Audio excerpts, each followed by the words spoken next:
This video is Ayaan Hirsi Ali, who was a former House of Representative in the Netherlands, telling a college student exactly why Islam is taking over. You do not want to miss this one, I promise you that. Let's watch it and talk about it after. I would like to reiterate the thanks for your time here at the University of Austin.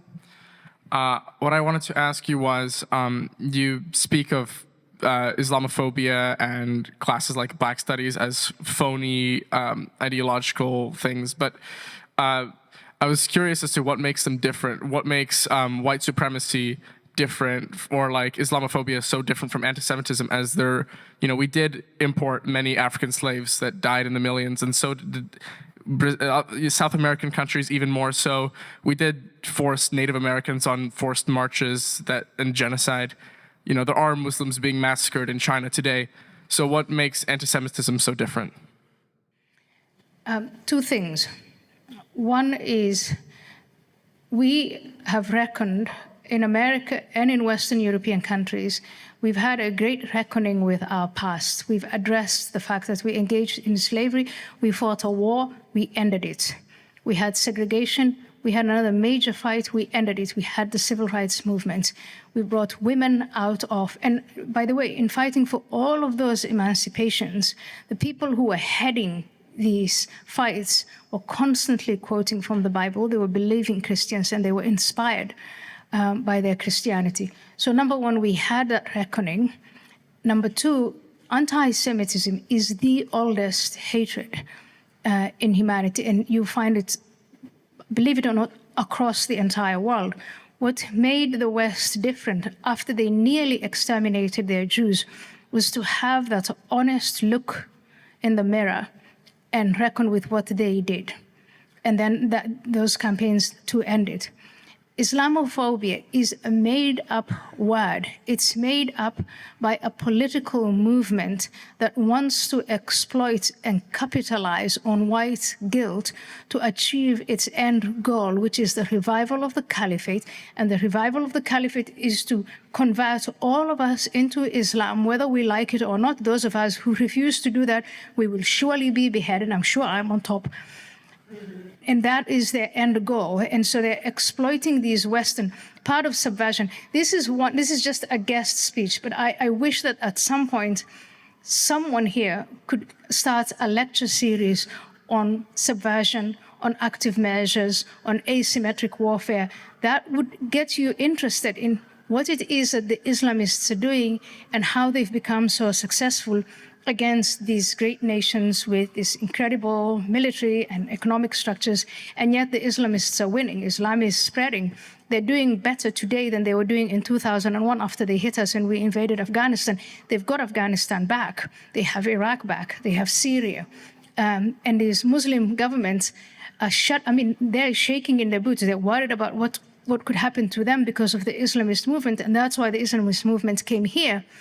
And they're exploiting principles like freedom of speech, freedom of religion, freedom of association, and so on.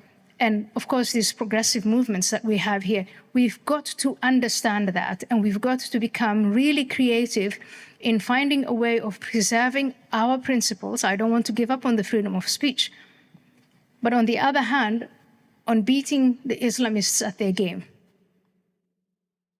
Is there room for compromise between principles?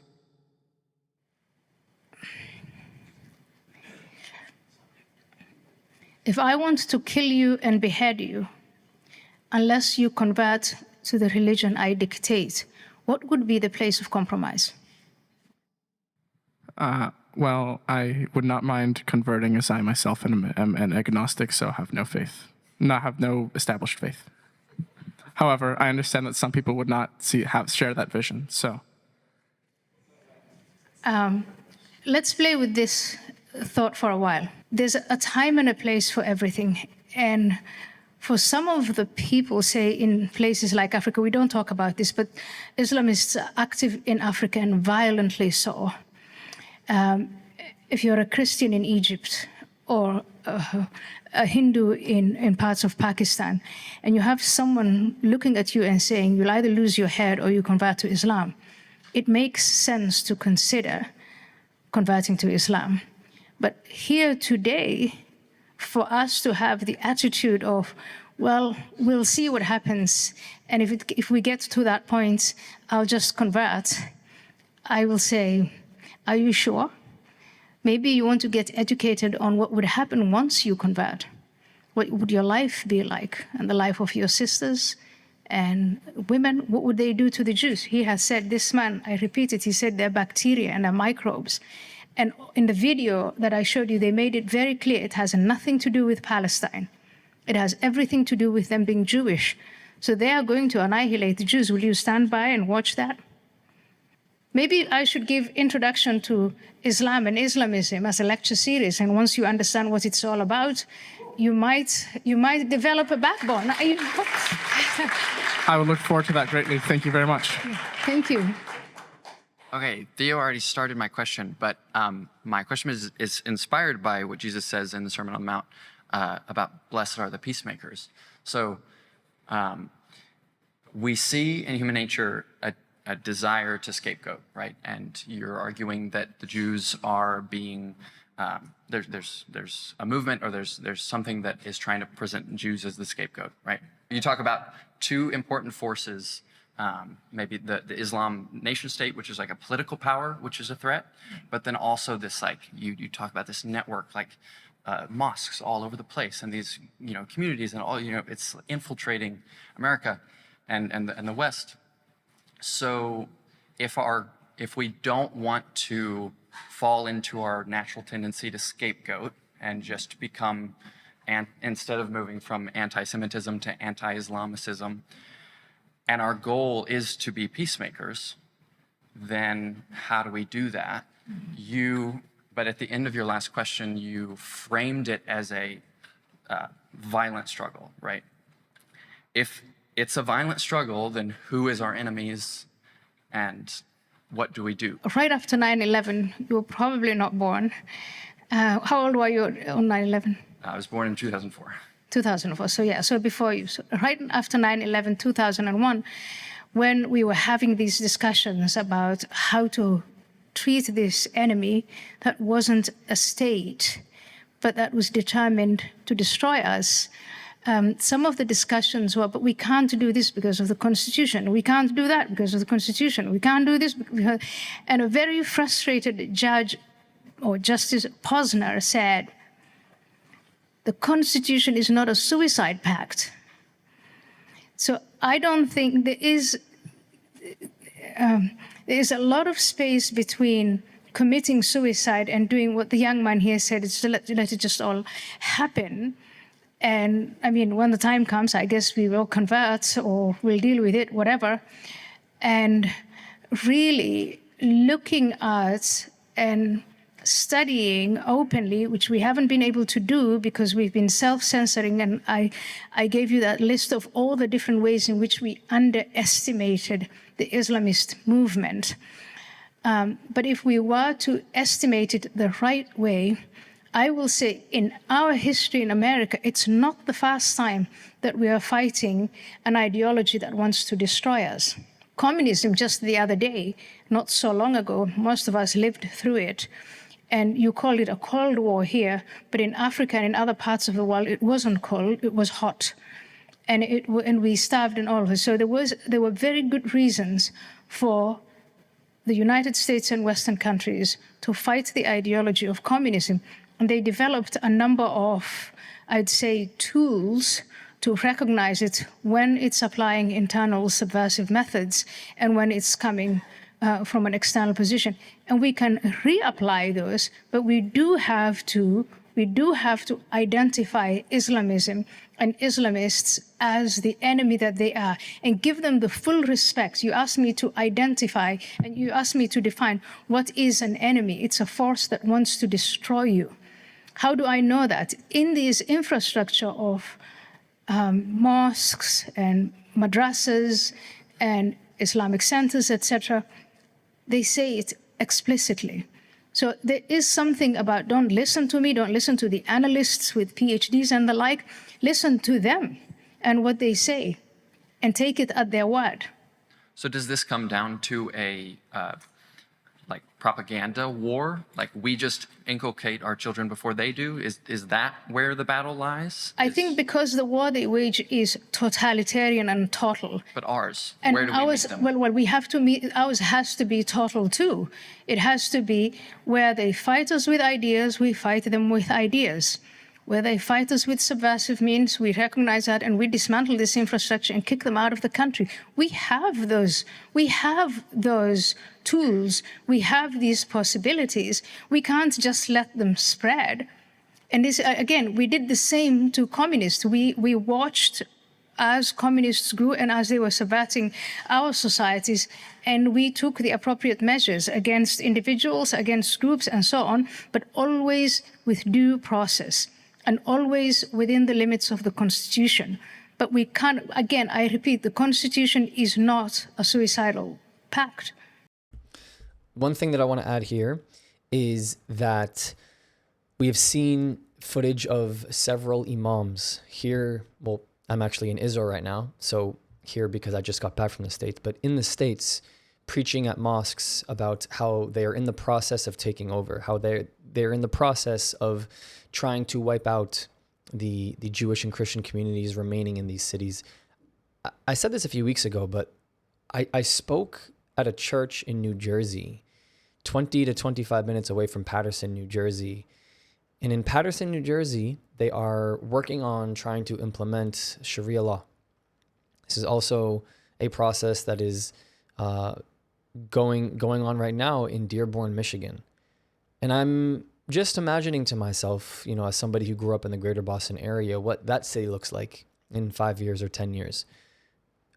To the family and to the friends and to the people that I know, to the America that I grew up in, to the United States that I understand, to the Jewish and Christian and non-Muslim communities that don't partake in this idea of Islamism growing into places like the United States of America. I'm going to repeat this because it's really important. I grew up in a pretty democratic household. I'm not a big Trump fan. Never have been.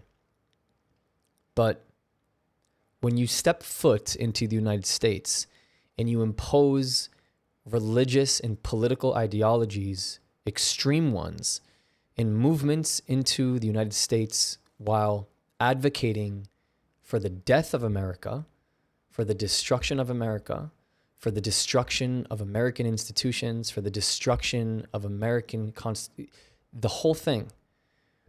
You cannot expect when there is a man or woman whose role it is to maintain American values. Not saying that I think he's doing the best job at doing that. And I'm not saying that I don't think there's any separation in the United States. There's an incredible amount of separation. But just like she said in the video, when you have individuals who come into to the United States and try and rip those values down publicly and expect others, especially in the university setting, to join you, you shouldn't be surprised when the government comes knocking on your door to arrest you or to deport you. Period. End of story. I have seen radical anti-Israel propagandists make their way into Israel and get turned around at Ben Gurion Airport for what they represent and what they stand for and what their agenda is. You don't get to come in here and spread lies and expect that Israel isn't going to do anything when they understand the truth and they understand the agenda. And the same with any country. So don't be surprised when you see it happening in America, when we have to prevent this from happening, because I'll tell you right now to the Christians watching, y'all are next. Y'all are next. Think it ends at the Jews? Read the Hamas charter. Do you know what it says in the Hamas charter? They blatantly write that any of the Jews, any of the Christians, anyone, any non-believer of the radicalism that they represent should be annihilated, period. There is no fine print. It's a very simple task that they have at hand, and we saw the simplicity of this on October 7th. Kill anything in your line of vision, your line of sight, anything. It doesn't matter. You don't have to ask. You don't have to do what happened in India and Kashmir a couple weeks ago, where radical Muslim Islamists came through and they forced the men to strip to see if they were circumcised. They forced them to recite certain verses in the Quran to understand who they are, depending on what their answer was and depending on if they were or were not circumcised, they would get annihilated on sight. You think that this ideology can't make its way to New York City? You think not? I encourage you to think again. I really do. And I've been saying that Israel is the only place in the world where being Jewish is not a liability. I'm going to consider starting to say that being a Christian in Israel, as a Christian in Israel, it's probably the only place in the world where being a Christian is not a liability. It's crazy that I have to go there. Thank you so much for all your support. I'll see you next video. If you want to continue the conversation, you can support my work for free. Discord does not cost a thing. It is the best way to connect with me and others who are seeking the truth. The link is in the description. But if you want to take it one step further, my Patreon gives you access to the Israel you don't see, uncovering the untold stories of what mainstream media does not show you. The link is in the description and it helps me to continue this work. Or if you're just looking to help this thing go, PayPal and Buy Me a Coffee is a really easy way to support me. This channel, this work does not happen without all of you. Thank you. I love you. I'll see you next time.